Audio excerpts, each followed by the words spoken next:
మంచిర్యాల జిల్లా జిన్నారం మండలంలోని చెర్లపల్లె ఊరి చెరువును కబ్జా కోరల్లోంచి కాపాడాలని స్థానిక మత్స్యకారులు ఆయకట్టు నిరసనకు దిగారు. 50 ఎకరాల విస్తీర్ణంలో విస్తరించి ఉన్న చెరువు మరో 50 ఎకరాలు ఎఫ్టీఎల్ లెవెల్ ఉండగా మొత్తం 100 ఎకరాల చెరువు ప్రస్తుతం 20 ఎకరాల చెరువు మాత్రమే మిగిలిందని చెప్పారు. కాలక్రమేణా ఇది కూడా కనుమరుగయ్యే అవకాశం ఉందని ఆవేదన వ్యక్తం చేశారు. రాత్రికి రాత్రే కొందరు వ్యక్తులు చెరువులో జేసీబీలతో మట్టిని తవ్వుతున్నారని చెప్పారు. ట్రాక్టర్ల ద్వారా ఎఫ్టీఎల్ లెవెల్లో ఉన్న భూముల్లో చెరువు శిఖం భూములలో పోస్తూ చెరువు విస్తీర్ణం తగ్గిస్తున్నారని చెప్పారు మత్స్యకారులు. కిష్టాపూర్ శివారు చెరువు మాది. దీని మీద మేము ఒక 80 నుంచి 100 పాలు ఉన్నాయి.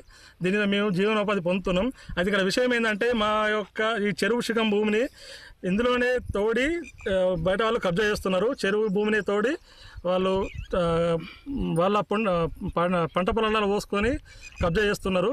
దీనివల్ల మాకు ఏమవుతుందంటే మీ జీవనోపాధి కోల్పోతున్నాం. అలాగే మా చెరువు కూడా దగ్గరికి వస్తున్నది. సో దీని మీద ఆధారపడ్డ మేము చాలా అన్యాయానికి గురవుతున్నాం. కాబట్టి దీని మీద మీరు చర్యలు తీసుకోవాలి. ఇంతకుముందు కూడా దీని మీద మీ అధికారులకు ఫిర్యాదు చేయడం జరిగింది, వాళ్ళకి తెలియజేయడం జరిగింది, ఎమ్మెల్యే గారి దగ్గరకు కూడా పోవడం జరిగింది.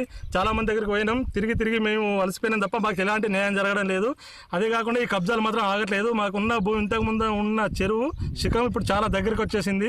అటు నుంచి ఇటు నుంచి వచ్చేసరికి మాకు చెరువు అనేది చిన్నగా అయిపోయింది. ఇంతకుముందు ఒక 100 ఎకరాల దాకా ఉన్న చెరువు ఇప్పుడు వచ్చేసి ఒక 40-50 ఎకరాల దగ్గర వచ్చిందంటే ఏ రేంజ్లో కబ్జాలు జరిగినాయో మీరు ఒకసారి అర్థం చేసుకోగలరు. దీని మీద మీరు అందరూ కలిసి మాకు కొంచెం న్యాయం జరిపియాలని, దీని ఆధారపడ్డ మేము మా జీవనోపాధి మేము కోల్పోకుండా చేయగలగాలని మీ అందరిని కోరుకుంటున్నాం. కిష్టాపూర్ చెరువుకు సంబంధించి కొంత మట్టి తీస్తున్నారు, తర్వాత ఆ మట్టిని తరలిస్తున్నారు. ఆ చెరువు పూడిక అంటే దాని సరిహద్దులు కుంచుకుపోతున్నాయి అనేటువంటిది మా దృష్టికి వచ్చింది.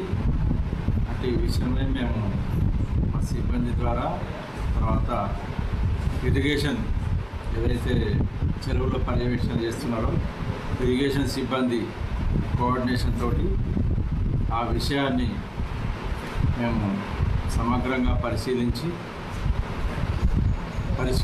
పరిష్కరిస్తామని తెలియజేస్తున్నాం. చెర్లపల్లె చెరువుకు సంబంధించి